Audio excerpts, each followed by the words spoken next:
وقتی طور پر بند ہو گیا ہے تو لکھا خدا کے حضور اس نے اپنے آپ کو پیش کیا اور لکھا خداوند کی طرف رخ کیا اور منت اور مناجات کر کے اور روزہ رکھ کے ٹاٹ اوڑھ کر راکھ پر بیٹھ کر اس کا طالب ہوا اور کہا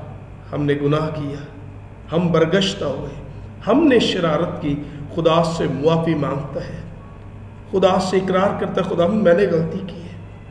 وہ کہتا ہے خدا میری قوم نے غلطی کی ہے، ہم سے گناہ سرزد ہوا ہے، تو رحم دل ہے، اے خداوند تو معاف کر۔ کتنا خوبصورت پیغام دانیل کی کتاب سے ملتا ہے کہ جب آپ اور میں کبھی گناہ کی حالت میں، ہاں خدا رحم دل ہے، لیکن اپنے گناہوں پر نادم ہونا، پشیمان ہونے کے لیے ہم بھی روزہ رکھ سکتے ہیں۔ پھر بائبل مقدس میں سے 9ویں وجہ بھی ہم دیکھتے ہیں، لکھا ہے خدا سے محبت اور عبادت کے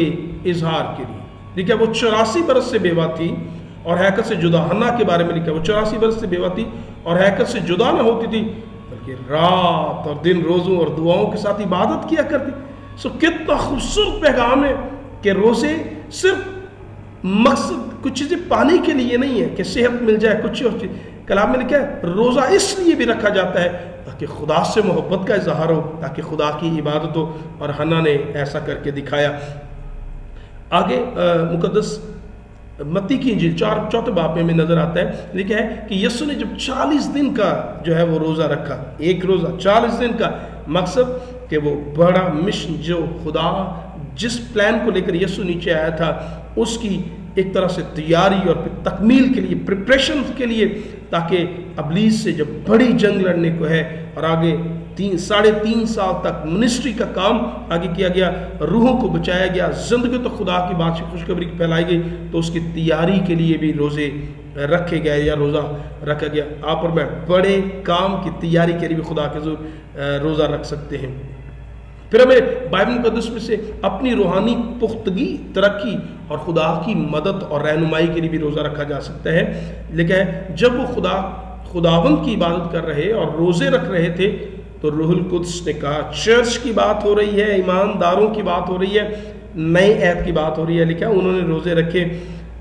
معذرت کے ساتھ کچھ آج روزہ رکھنا